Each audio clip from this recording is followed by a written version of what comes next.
begin part 3 of What If Deku Was the strongest man in the world. Izuku and Izumi are both laying in bed, enjoying their life as 11-year-olds. As their mother, Kathleen Bate, wakes them up, aka Star and Stripe. She says she's gonna take them to a little place for them to train. As Izumi says, "Do I really have to go and train there?" And Izuku says if it's gonna be fun, and she says, it should be. As Mirko also gets up saying, "I want to see this place as well and see their training." Zara says, "Okay, we'll be leaving in an hour." Izumi says, well, hope it's not too boring." As after some time passes, they end up leaving. A few more hours go by as they end up at Kame House, or end up at the beach and see a little island in the water. Vegeta specifically stated for them to just swim across a rowboat and not to try and fly over or jump across. Mirko doesn't take it seriously and grabs the kids and jumps. And right before she hits the island, she's hit away by a force of wind, thrown back onto the beach. Star tries to do the same thing, as when she says the air will not repel me, she's immediately thrown again back to the beach. They end up getting a boat and just rowing it across, which takes them a long time due to the very bad currents on this part of the ocean. On this ocean part, they reach the island and they see an old man with a beard with a long beard and / mustache. He also has a turtle shell with a little club-like thing that's purple. It makes a metal sound which shocks him, but both girls and the kids don't bat an eye. As they say, "Hi, Krillin. It's been a while, hasn't it?" This Krillin says, "Yeah, it has been." As he states that after Master Roshi passed away, he's had to take up the Turtle School mantle. And they ask how he's been. He says, "I've been good." "So, why have you brought these two here?" As they state that Vegito gave him specific information to train these two with Krillin. As Mirko says she wants to stay and see what their training is to see if she can do it to get stronger. As Krillin states, "This reminds me of my time when I was younger." As they ask how so, and he says, "I'll tell you the story later." As he says for them to put on the turtle shells right there and to put on these gis. Orange and blue with the Turtle School logo on the back. And they put on everything they're supposed to wear. And Krillin says, "Good. I'm going to need you to run laps around this island at least, I say, 20 times. As they last saying this island shouldn't be too hard to run around. He's like, "Oh, no, not this island. It's the island right next to mine." As they see the bigger island right next to his. As both kids are wondering why they have to run. As he says, "I don't make the rules." As they all say, "You literally do." Krillin says, I know. I just like joking around sometimes. It's been ages since I've ever, left this island, I'd say." As they both talk to him, the kids are just more concerned of why they have to run around this. Izuku says he should be fine. He's run around Tien's dojo for almost an entire day a few times, so it shouldn't be too bad for him. But he's a little concerned about his sister due to her never having to do this. He says that Izuku will not leave his sister's side even if he finishes. He'll take off his turtle shell, but we'll have to follow her till she finishes all hers. As Izuku agrees and just wants to make sure his sister's alright. Both girls want to know what it'll feel like for them to wear this, and he says, "I'd say 50 pounds should not be for you two. I'd say you should wear these 200 ones and do it with them, if you want to join them." As they put it on and realize this actually hurts. As he gets them into the boat, as they as Krillin rows him across in at least 3 strokes to the other big island. As both kids run around, as Izuku gets a big lead. As Krillin says for Mirko to not use her quirk as much but Mirko says, I use my quirk a lot, or my quirk can't turn off. It's always on. As Krillin says, we'll take off that shell and put on this 300-pound one. This should make it even. As Mirko says, okay. She puts it on and immediately she feels like she's being held down. As both girls start running and realize feels tiring. They can't run with this weight on it. It starts to hurt them. They end up seeing Izuku finishing a lap after at least 30 minutes of running, but they see that he's very tired. As they continue running until at least an hour passes by and they see Izuku again. He's on his second lap while they're only halfway on their first. Izumi is a little bit in front of them due to her Saiyan biology, making her continue to go. Both girls wonder how Izuku is able to run this long with even that on, as he says he got used to the weights, or he's had to run around Tien's dojo with weights on his arms and legs instead of on his back. So he had to get used to running with weights on. They also realize that ki control probably is helping him even with his same biology. About 8 hours pass as Izuku finishes his laps while his mothers are on their 10th and Izumi's on her 11th. As they wonder how their kids are just this fast and able to keep up with them, as they state that they don't know. As the girls again have to chalk it up to their husband's Saiyan biology in the kids. More hours pass by as they finally finish running. They all end up laying down and sitting. As Krillin says, good. Since it did take that long, we couldn't do any of the other training. As he calls the flying Nimbus, as they see a yellow cloud just flying out from the ocean, and it ends up landing in front of the island. As a red pole is also with it. Izuku asks what it is, and Krillin says, "This is the Niobe bow, or power pole. Your father had it when he was very young." As Izuku asks, "What's this?" As he says, "It's the flying Nimbus. Those who pure of heart are able to ride on this cloud." As Izuku and Izumi both get on as they struggle, but then they're able to both sit properly on. Next, Star tries to sit on, but as soon as she gets on, she's able to sit for a few seconds before falling straight on her butt. Next, Rumi ends up laughing at her and says, "Don't worry, I got this. If you don't know who Rumi is, it's Mirko. I'll use her hero names if you don't mind." She gets on there and is able to sit on there a little bit longer before also falling through the cloud. Krillin says, "I wonder why you can't sit on the cloud." "No matter. Just hold on to the kids while the cloud is flying, and you should be fine."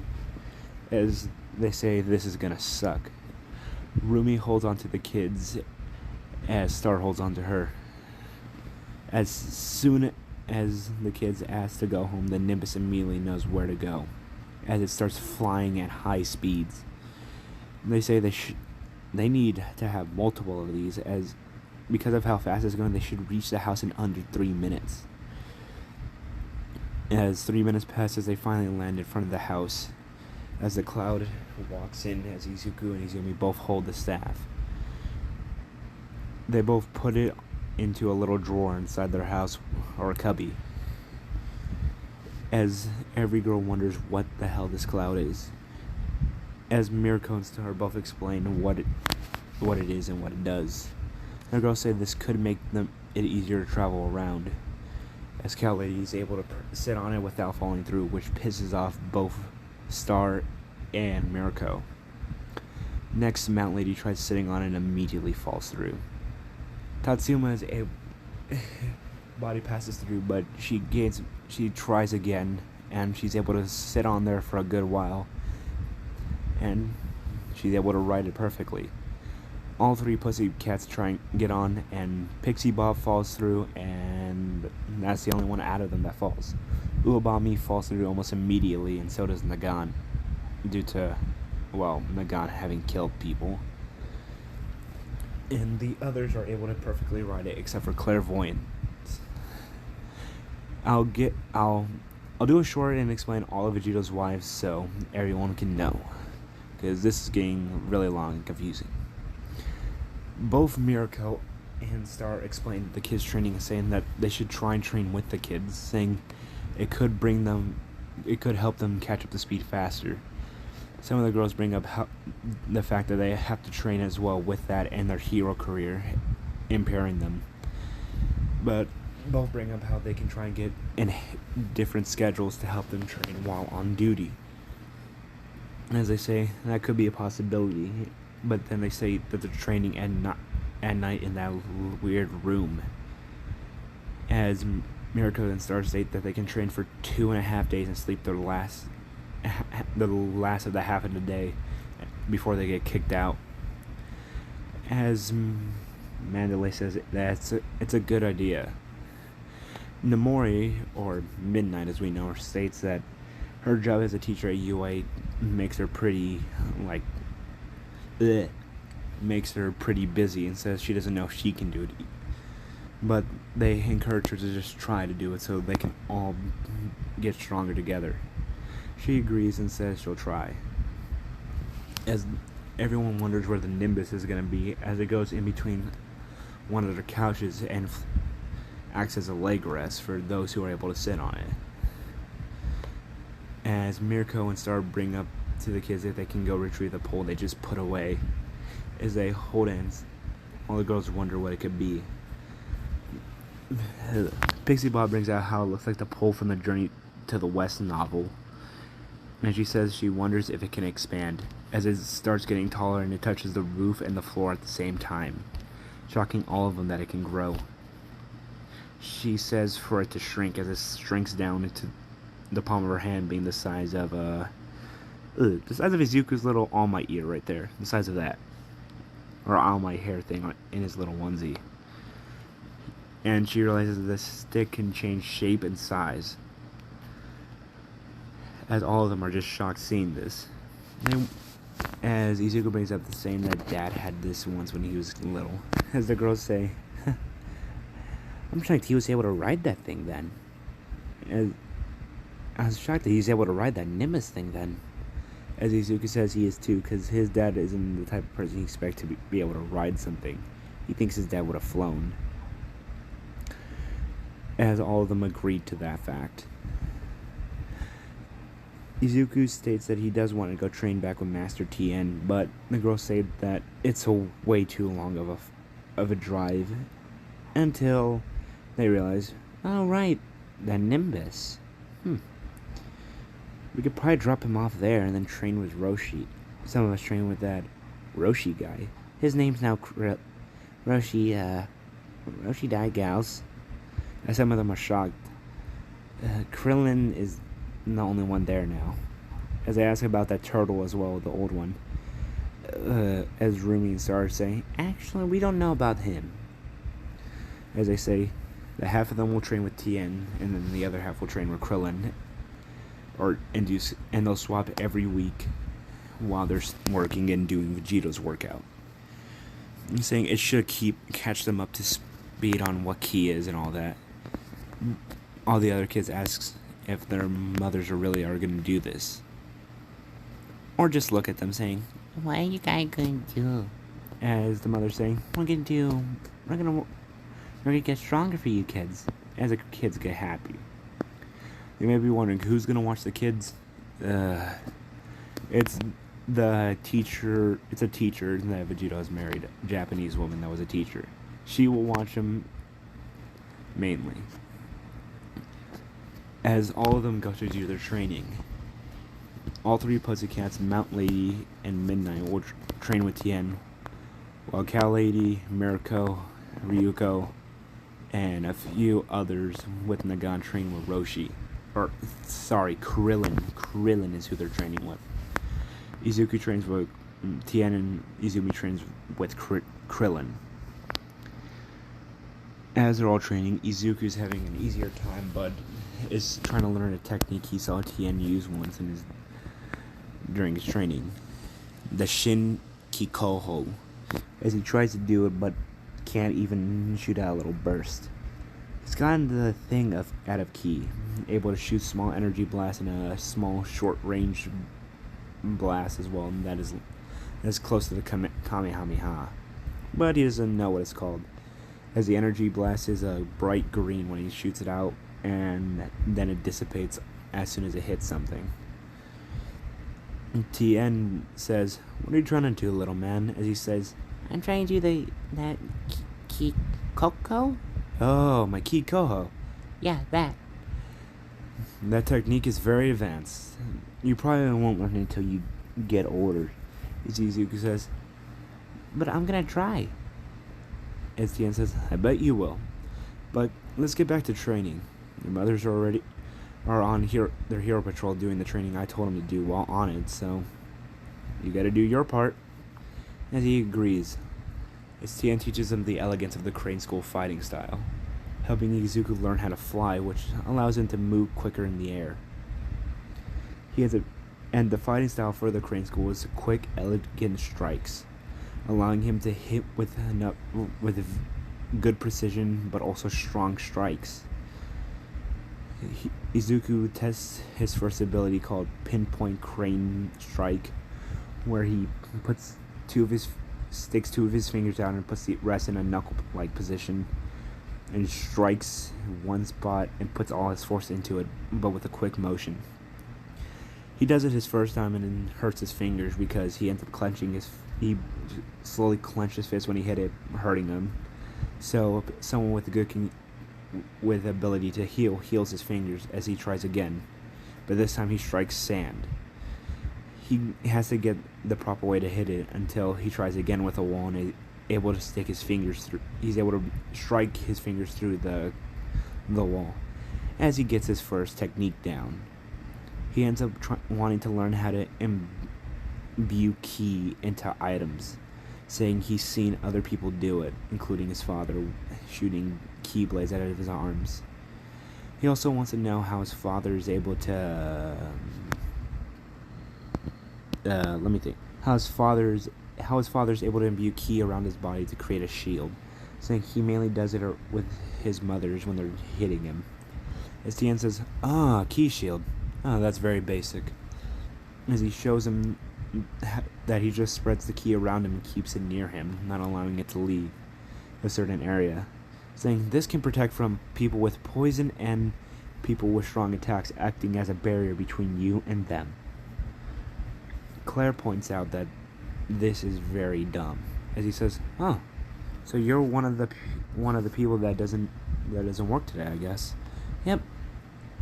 And she says with her quirk she's able to notice something's off with it, how his power is, or what's off with Izuku and the energy around him, saying Izuku's energy seems to be more flowing out and constantly leaving. He says, "Yes, I see that as well. His energy is not controlled at all. He has to concentrate just to form energy around his body to protect him, or to increase his power." And she says that how is he going to be able to control it? As Tien states, the easiest way to control it is to see others do it around him.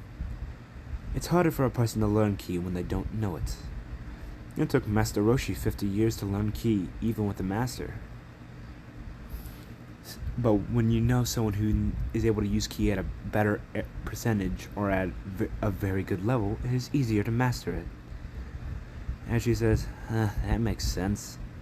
He says, not everything can be unlocked through brute force.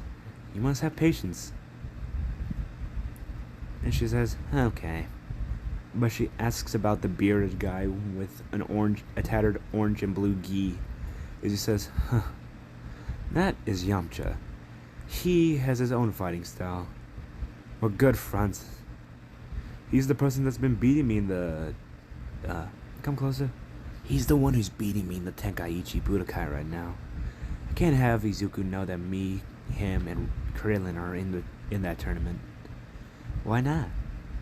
Well, if they are to find out, then he'll lose interest. Also, he needs to know there are people in this world who are stronger than him. His father already proves it. I know, but on Earth. Oh. It's a lesson we all need to learn. There's always going to be a bigger fish. Yeah. As he says, now continue on training. As he says, she'll be learning how to learn ki. As he sits down and has everyone show her how much ki they can put into a ball form. Izuku shows her, but his is the size of a golf ball. He ends up throwing it at a wall, and as the form blows it up. As Tien hits each brick away, everyone else shows their sizes. Some have basketballs, some have the size of footballs, others have theirs the size of a bowling ball, and then others as tennis, golf.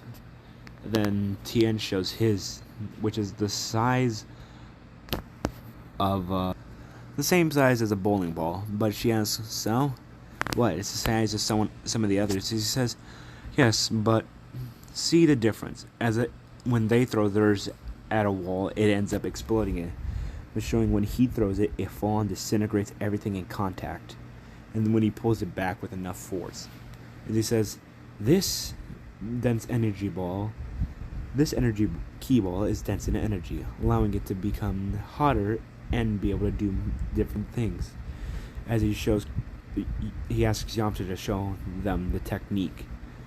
As Yamcha calms down and forms a small energy ball the size of a tennis ball to a baseball, ends up shooting it out of his hand and ends up moving it with his fingers, calling it spear ball, rapidly hitting Tien's arm as Yamcha stops the attack. Ki can be manipulated as well into many shapes and forms. It can be imbued into items to increase their strength or be used to fix an item. Let's say this broken hilt of a sword I can imbue it with ki and make it into a new blade. I can't change the ki into metal, but I can make the ki act like metals. It has the shape and density, but it doesn't have the physical properties, like its magnetism. As he drops the sword. Ki is a very powerful attack and resource.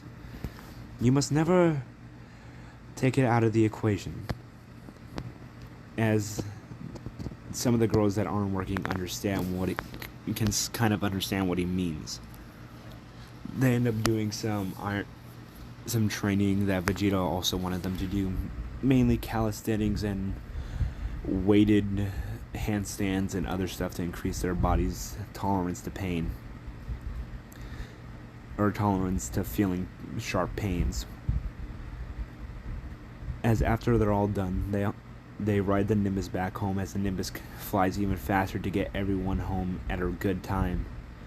Izuku is full on tired and just wants to go to bed, as so do all his twin sister and some of the other girls.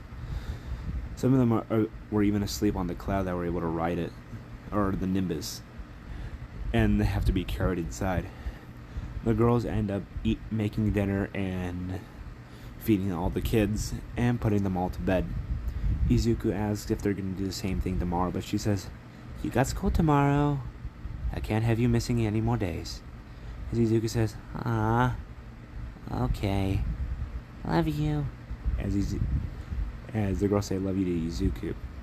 Izumi says she's not tired, as Kelly says, "Well, sugar, you gotta go to bed, okay? We'll see y'all all in the morning." As Izumi says, "Okay, good night." As they are about to close the door before Izumi says not to close it. She doesn't want to be alone in the dark. As they say that every kid has to be alone sometimes. So she says she wants to go back into their bedroom and sleep in their bed where the TV is. As the girls say, You're all too old to sleep in our room."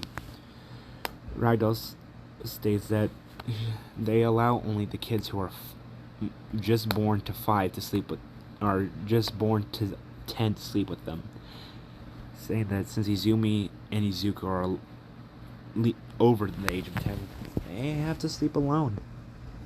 As Izumi says she doesn't want to be alone. As Mandalay says, don't worry, we'll always be with you, okay? It doesn't matter what, we'll always be with you. As Izumi says okay with some tears in her eyes and ends up going to bed. Mandalay ends up running into her room and grabs a plushie of Mirako and Mount Lady and gives it to Izumi for her to hold, saying that imagine these are her mothers, and remember they're always with her. As she closes her eyes and falls asleep. The girls end up walking into their basement and open one of the basement doors into the wide void, realizing that tonight is going to be very hard for them. Now we'll go to Vegito's perspective. Vegito is talking with Whis at this time, as he checks on the girls and sees what they're doing. He's happy that they're training and learning how to get stronger. He also wants them to get a better grasp on ki. So he asks Whis to send a hologram version of him to teach them how to use ki in a more effective way. As Whis says, the type of ki you're teaching them is not ordinary ki, is it? Nah, it's God ki. Just as Whis ends up laughing, saying, oh, that android would also like to learn God ki as well, right, my lord? I understand that woman would like to learn God ki, but I'm not teaching her. She already has her magic. She doesn't need anything else. I understand. Okay, my lord. I must say, we are slowly building up our multi-levels, but we're still a little too far to reach, the top 4 still. Well, the more we do this, the more I get to, the higher rank I get. And when that happens, I can finally just stay home for a few years and watch my kids grow. I understand. With what happened with Beerus and all his inactiveness, you've had to clean up the mess. Yeah. Also, I must state that something is going down in Hiffle. Really? Yeah. Hell is becoming is changing. It seems like some people are trying to do something. Is that goat Moro still sealed within the sword in hell? Yes. We made sure he cannot escape. Good. Remember, his magic could easily allow him to escape, but due to what you have done and the other Kais, we have been able to seal him and make sure he never escapes. As Vegito says, I know. Having to use the Super Dragon Balls to revive the Kais that were killed by Boo was a big thing. Luckily, they were able to be brought back, except for that damn fat Kai. A new one had to be born so we can have the right amount. Yes. And what about the old Kai? Can I ask why he's on our world? It's to keep him safe. With him now being the Kai I am tied to, it is best to keep him here. Have you ever thought of using magic to turn your girls into Saiyans? I'd say it'd be plenty helpful. It'd increase the stamina and strength to a whole nother level. And having the old Kai to increase their potential, right? Yes, my lord. Look, I want them to get to a strength level on their own before I consider those. Once they get there, I'll consider it. And if they agree, I'll do it. Well then, may I ask about Lord Cooler's position? Sure, what do you want to ask about? Well then, from what I am seeing, Lord Cooler is conquering even more worlds at a faster rate. I don't want to deal with this right now, Whis. Come on, my lord. You know you have to. Right. I don't want to do a Beerus.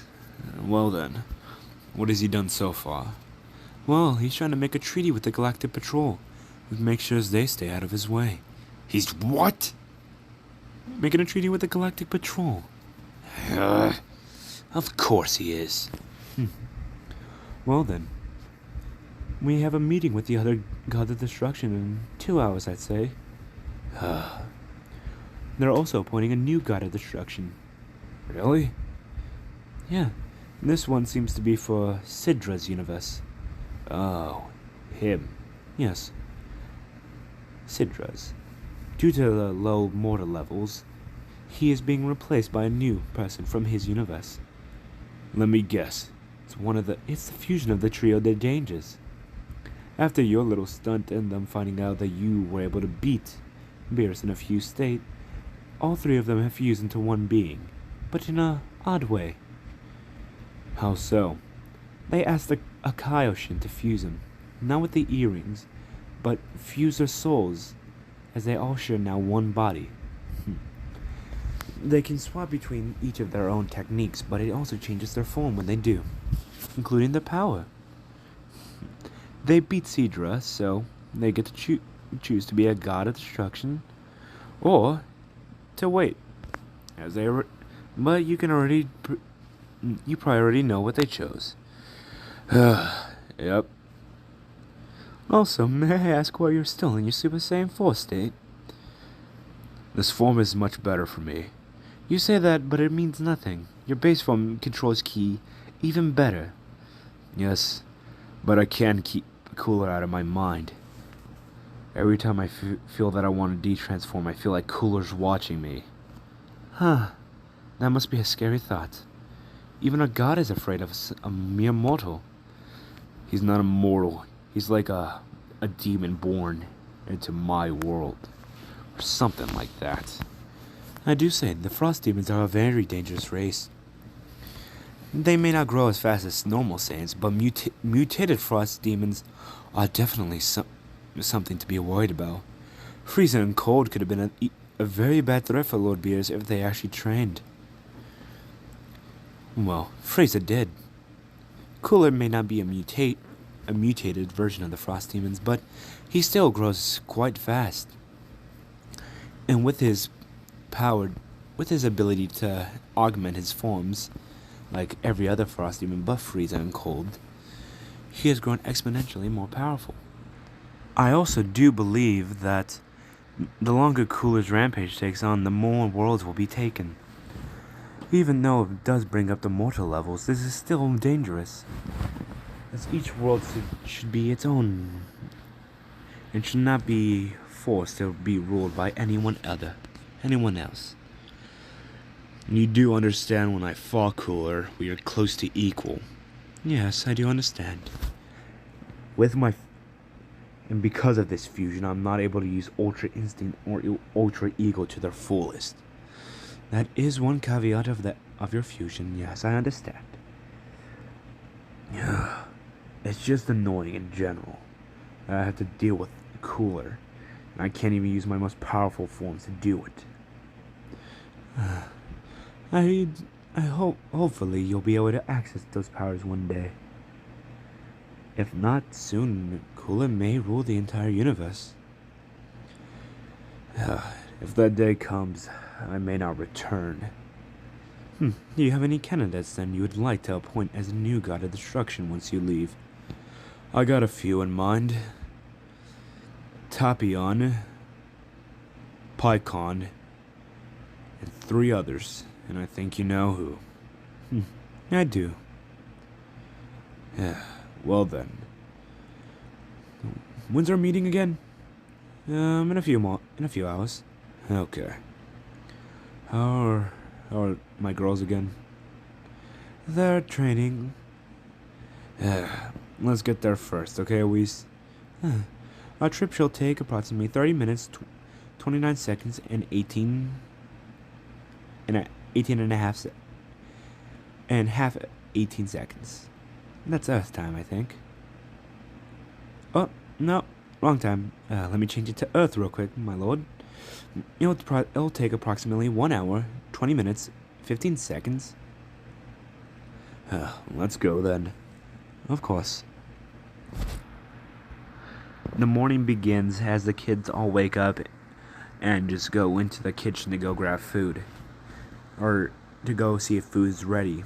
They realize none of their moms are in the kitchen making breakfast. They end up walking to their mom's room and see their very little siblings sleeping in the bed. But none of their moms. They go check the fridge to see if their mother's left maybe a little post-it note saying that they went to go get groceries or something. But nothing. They end up getting concerned and try to find them, looking all over the house. A few hours pass by before they walk out from the basement and wonder why the kids are still here, as Izuku and Izumi, with their other siblings, are just happy to see their mothers again. As they realize they left the room when the room kicked them out. They didn't set up a timer to take the kids to school. As Manele gets on the Nimbus and rushes to the school to try and drop them off, turns out because of Izuku and Izumi's lateness and when they come to school and be missing a few days, they have both been kicked out of the school. They go check all the other younger kids' schools and realize all of them have been kicked out of a school. This ends up shocking all of them, now knowing the kids are now unable to go to school.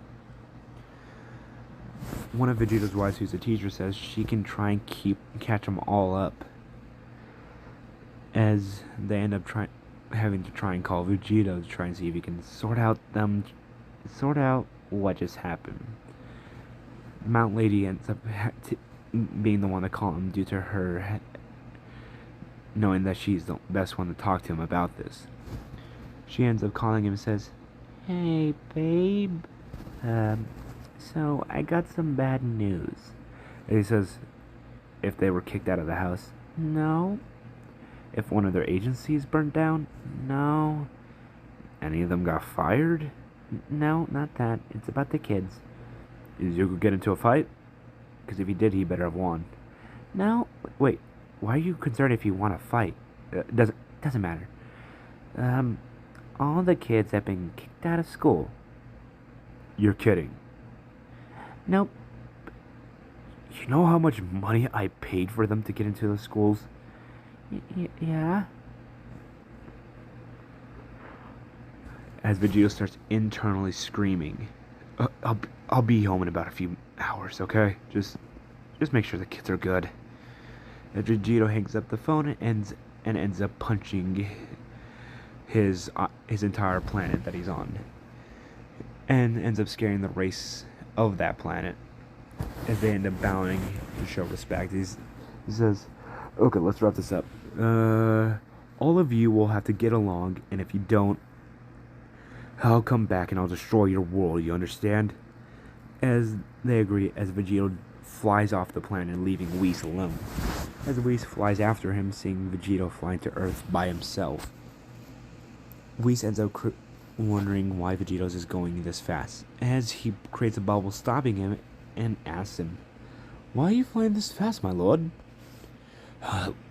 Whis, get us to Earth as fast as you can. I can do it in about 3 minutes. I can do it right now. As Whis taps his staff and they fly to Earth almost instantly, as he arrives and wonders how they got kicked out of school. As the girls state, due to all the kids' training and what they've been doing, they've all arrived to school either late, haven't gone at all, and yeah. Vegito says, why didn't they get taken today then? Because they must have found out today. As I say, they left a room of spirit and time when it kicked them out after they used all the time in there for their training. Nagant says, "Don't look at me. We were all doing it. Stop." As he looks at all of them with a pissed off expression, saying, "I'm never gonna recover from this." As one of his wives says, I can teach him. I'm a teacher, but I'm pretty sure I can teach him up to get them ready." So he states, Whis, yes? Do you know, can you help me teach? Can you teach them as well? Of course. What, do you know what they're learning? I can look up what I'm teaching the kids I'm teaching, so sure. I'm gonna have to call the cops for this as well, aren't I? Probably. But how are they going to get into high school then? Because I'm pretty sure the young ones will go into middle school, but these two need to get into high school. We don't know. We can try and pull some strings in the system so they can get into probably a hero school. Or we're going to have to stage an event to make these kids seem good. What do you mean, stage an event? I mean, have a villain appear and have the kids be the ones to take them down or to help people. So you can give them recommendations to go to the school they need to go to.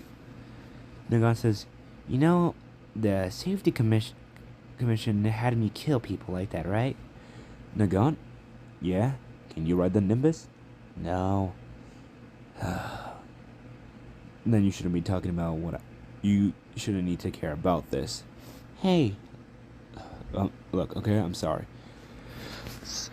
We're gonna have to stage an event so they can seem good so we can send them to a school. Estar says, you know, we could take them to the American schools. Yes, but I don't want to deal with the whole exchange student thing. It's a whole fucking day. You know? Yeah. And imagine the training and how fucked up that schedule will be. Okay, it's settled then. A few of the guys will come down and train the kids. Weiss will also give them books and you'll help take care of them, okay? As their teacher? Yeah. Okay. Now then, let's start off with something I honestly need to get out of the way. Have any of the kids' hair gone spiked up yellow yet? Huh? You know how this isn't my base form, right? Yeah, huh? You usually have it. Your base form's usually on when we're in the room, when we're going to sleep. Yeah. So, you know how this is what number do you think it is? Your first transformation? No, it's my fourth. Technically, if I go by number standard. It's Super Saiyan 4. Have they gone Super Saiyan 1 yet? Like, has their hair full and gone up? They've gotten blue eyes and their hair is golden. No, not that we know of. As he says, this has just gotten more complicated. Okay, let's just talk about this all tomorrow. Okay? I'm gonna go lay down. As the girls say, okay, we'll join you soon. He says, how about you girls sleep in your own bedrooms tonight? I'm honestly too tired and I'm honestly very pissed off right now. Okay. Night. Night. As the kids wonder what happened, the girls say, well, looks like all of us are sleeping alone tonight. You kids can join us. As Izuku and Izumi get happy. And that's where I'm going to end the story today. Or part 3 of the story. Like, subscribe, comment. I hope you enjoyed.